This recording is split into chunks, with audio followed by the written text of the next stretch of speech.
कल गोरखनाथ मंदिर में पीएसी जवानों पर जो हमला हुआ, उसके पीछे कोई साजिश थी या फिर उसे एक सिरफिरे की सनक कहा जाए। इस वक्त इसकी पूरी जांच चल रही है।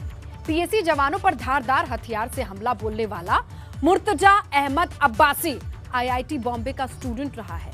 वो खासा पढ़ा लिखा है, बावजूद उसका हथियार लेकर मंदिर तक पहुंचना और वहां अचानक कई पुलिस कर्मियों पर जानलेवा हमला बोलना चौंकाने वाली बात है। इसी बीच देखिए बड़ी खबर आ रही है। अपडेट्स पर हमारी लगातार नजर बनी हुई है। आपको बताते चले कि गोरखनाथ मंदिर हमले मामले में थोड़ी ही देर में एक बड़ी प्रेस कॉन्फ्रेंस होनी है, जिसमें एडीजी लॉ एंड ऑर्डर मौजूद रहेंगे, एसीएस होम मौजूद रहेंगे और अब से थोड़ी ही देर में प्रेस कॉन्फ्रेंस शुरू होने की खबर मिल रही है। ताजा तस्वीरें आपके सामने स्क्रीन पर है।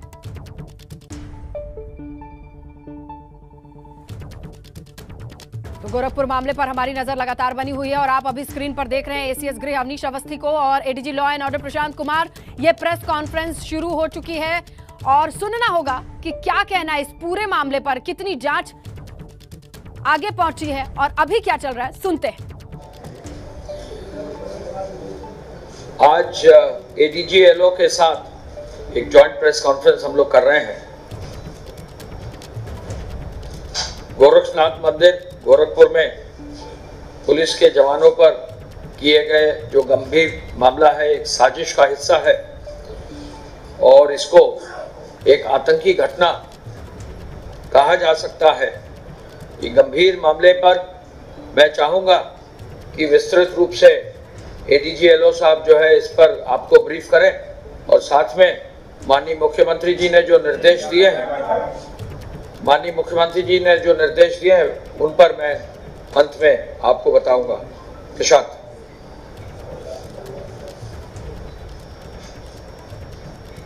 बीती शाम लगभग 7 बजे एक व्यक्ति गोरखनाथ मंदिर के गेट नंबर 1 पे तैनात पुलिसकर्मियों पर धारदार हथियार से उसने हमला किया तथा कुछ धार्मिक नारे लगाए। उसके अटैक से 2 जवानों को गंभीर चोटें आई हैं, जिनका नाम क्रमशः गोपाल गौड़ और अनिल पासवान है। क्योंकि आप सबको विदित है कि जितने भी महत्वपूर्ण संस्थान हैं उनकी अपनी एक सुरक्षा योजना होती है और उसके तहत ही वहाँ तैनातियाँ रहती हैं। वहाँ के सजग और सतर्क पुलिसकर्मियों ने तुरंत ही अन्य साथियों के साथ मिलकर उस व्यक्ति को काबू किया तथा उसकी गिरफ्तारी की। उस व्यक्ति के पास से जो चीज़ें बरामद हुई हैं वो उन चीज़ों को देख के लगता है कि एक गंभीर बड़ी साजिश की तैयारी थी और इसमें जैसा कि एसीएस होम साहब ने बताया कि हम लोग इस चीज़ से इनकार नहीं कर सकते कि आज के डेट में कि आतंकी घटना नहीं थी। तत्काल इसको वहाँ एटीएस की टीम गई है। आज वहाँ एडीजी एटीएस और एडीजी एसटीएफ दोनों रवाना कर दिए गए हैं और जो शासन के मंशा है उसके बारे में एसीएस के द्वारा अलग से बताया जाएगा। लेकिन जो दस्तावेज हम लोग को अभी तक प्राप्त हुए हैं वो काफ़ी ही सनसनीखेज हैं और विवेचना के बाद से बिना विवेचना के गुणवत्ता को इफेक्ट किए हुए जो चीज़ें आपके साथ शेयर करनी होंगी हम तत्समय बताएंगे।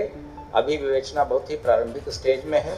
मुकदमा गोरखनाथ थाने में 60/22 दर्ज किया जा चुका है जो कि घटना से संबंधित है तथा एक अन्य मुकदमा 61/22 जो कि उसके पास से जो धारदार हथियार मिला है उससे संबंधित है, दर्ज किए गए हैं और आगे की विवेचना अभी स्थानीय पुलिस के द्वारा की जा रही है। आगे जैसे भी निर्देश या जो भी डेवलपमेंट्स होंगे शासन के, उस हिसाब से कार्रवाई की जाएगी। जैसा कि मैंने बताया, अभी शासन के द्वारा सभी महत्वपूर्ण संस्थानों और वाइटल इंस्टॉलेशन जिसको हम कह सकते हैं, उनकी सुरक्षा योजना पुनरीक्षित की गई है और उसके तहत ही वहाँ अधिक पद भी स्वीकृत किए गए हैं। जो आज के थ्रेट परसेप्शन है उसके साथ समय समय पे इन योजनाओं का, सुरक्षा योजनाओं की समीक्षा शासन स्तर पे तथा स्थानीय स्तर पे अगर कोई नए डेवलपमेंट होते हैं तो उसके हिसाब से की जाती है और अंत में शासन के द्वारा उसे स्वीकृत किया जाता है। उसके तहत ही गोरखनाथ मंदिर, अयोध्या जी, वाराणसी और मथुरा और इसके साथ साथ जो अन्य महत्वपूर्ण बिल्डिंग और संस्थाएं हैं उनकी सुरक्षा एक सुरक्षा योजना के तहत की गई थी, जिसके तहत ही वहां तैनात बहादुर पुलिसकर्मियों ने इस पूरे घटना को विफल कर दिया और कोई बड़ी घटना नहीं होने दी। अगर ये व्यक्ति अंदर प्रवेश कर जाता तो जहां आम व्यक्ति, दर्शनार्थी वगैरह हैं, उनको बहुत ही ज़्यादा क्षति पहुंच सकती थी और स्थिति बेकाबू भी हो सकती थी।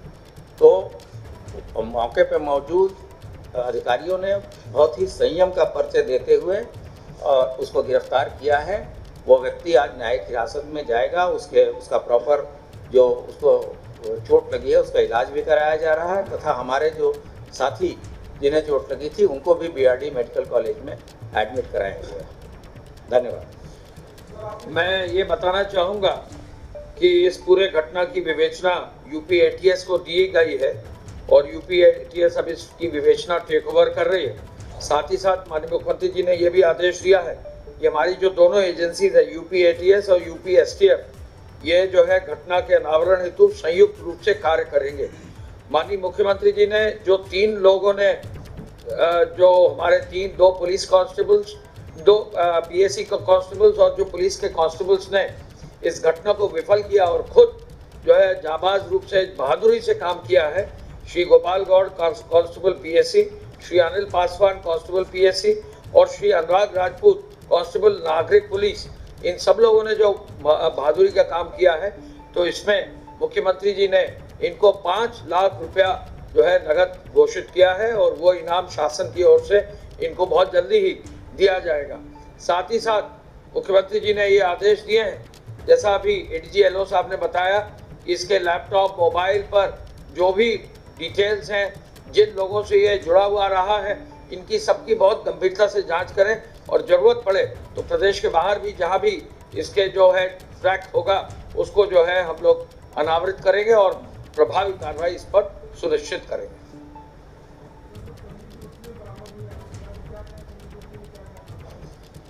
ये मैंने जैसा कि बताया प्रारंभिक तौर पे उसके पास से लैपटॉप, उसके मोबाइल्स बरामद हुए हैं और उससे जो चीज़ें पता चली हैं उनके बारे में हमने आपको शेयर किया।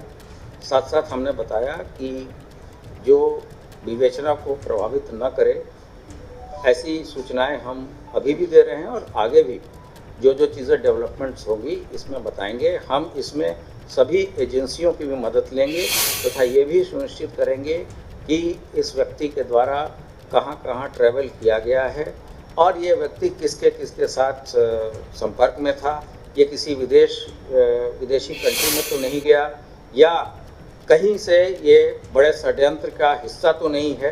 इन आदि बिंदुओं पे विवेचना जो एटीएस के द्वारा की जाएगी, लेकिन अभी से इस बारे में कुछ भी कंफर्म तरीके से बता देना उचित नहीं है। जब तत्समय जब चीज़ें इस तरह से आएंगी हम लोग आपके साथ अवश्य शेयर करेंगे।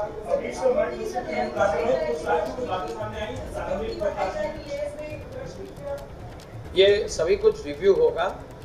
इस घटना का तो अनावरण हो गई, अगर आवश्यकता पड़ेगी तो जहां भी जो भी और तकनीकी शिकार करना होगा वो करेंगे। अभी हाल में ही मैंने आपको बताया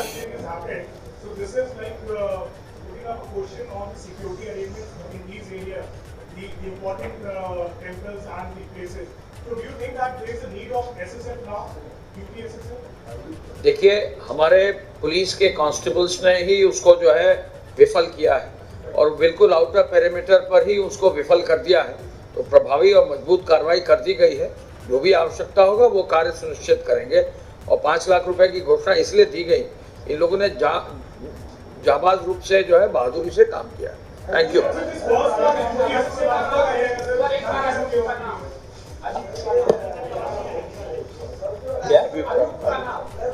अभियुक्त का नाम है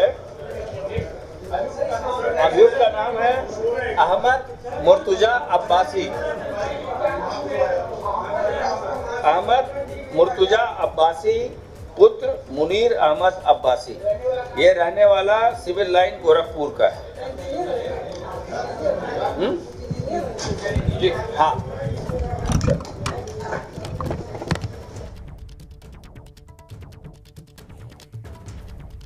तो इस प्रेस कॉन्फ्रेंस में एसीएस गृह Avnish Awasthi, ADG law and order मौजूद हैं और इस मामले की जानकारी देने के साथ जो बड़ी बात उन्होंने कही कि जो आरोपी के पास से दस्तावेज मिले हैं वो सनसनीखेज हैं और इसीलिए हर एंगल पर जांच की जाएगी।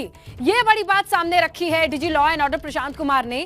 कहना यह है कि जो डॉक्यूमेंट्स मिले हैं, आरोपी का नाम मुर्तजा है और उसके पास जो डॉक्यूमेंट और डेटा भी कह सकते क्योंकि लैपटॉप और तमाम चीजें, ऑफ कोर्स वो IIT था और इसके पास जितनी चीजें थी अब ये खंगाली जाएंगी। दस्तावेज के आधार पर कहा यह जा रहा है कि सनसनीखेज है और इस पर आगे की जांच की जाएगी। सिविल लाइन गोरखपुर का रहने वाला मुर्तजा नाम का यह आरोपी है, पुलिस के गिरफ्त में है। इसके साथ ही अगर परिसर की सुरक्षा के मद्देनजर देखा जाए तो पहली लेयर में ही अपनी जान पर खेलकर इसे रोकने वाले कांस्टेबल को 5 लाख का इनाम भी दिया जाएगा, यह भी घोषणा की। और आगे की जांच बड़ी गंभीरता से और टीम्स बना दी गई हैं जो करेंगी। हर एंगल से जांच की जाएगी। मुर्तजा कहां रहता था, कहां ट्रैवल किया, अब्रॉड में लोगों से इसके कनेक्शन यानी विदेश में लोगों से इसके कनेक्शन है या बातचीत हुई या नहीं हुई, ये सारी चीजें बहुत इनिशियल फेज पे हैं। अभी जितनी जांच है वो बहुत इनिशियल है, इसीलिए एडीजी लॉ एंड ऑर्डर ने अभी कुछ शेयर नहीं किया है। हाँ, जरूर ये कहा है कि जितने भी दस्तावेज मिले हैं वो सनसनीखेज हैं यानी चौंकाने वाले हैं। तो इस पूरे मामले की जांच के बाद ही आगे कहना कुछ सही होगा। जो जांच है वो बहुत इनिशियल फेज में है, प्रारंभिक चरण में है, लेकिन आगे की जांच बड़ी गहनता से होगी। क्या कहा? शाम लगभग 7 बजे एक व्यक्ति गोरखनाथ मंदिर के गेट नंबर 1 पे तैनात पुलिसकर्मियों पर धारदार हथियार से उसने हमला किया तथा कुछ धार्मिक नारे लगाए। उसके अटैक से 2 जवानों को गंभीर चोटें आई हैं, जिनका नाम क्रमशः गोपाल गौड़ और अनिल पासवान है। चूँकि आप सबको विदित है कि जितने भी महत्वपूर्ण संस्थान हैं उनकी अपनी एक सुरक्षा योजना होती है और उसके तहत ही वहाँ तैनातियाँ रहती हैं। वहाँ के सजग और सतर्क पुलिसकर्मियों ने तुरंत ही अन्य साथियों के साथ मिलकर उस व्यक्ति को काबू किया तथा उसकी गिरफ्तारी की। गोरक्षनाथ मंदिर गोरखपुर में पुलिस के जवानों पर किए गए जो गंभीर मामला है, एक साजिश का हिस्सा है और इसको एक आतंकी घटना कहा जा सकता है।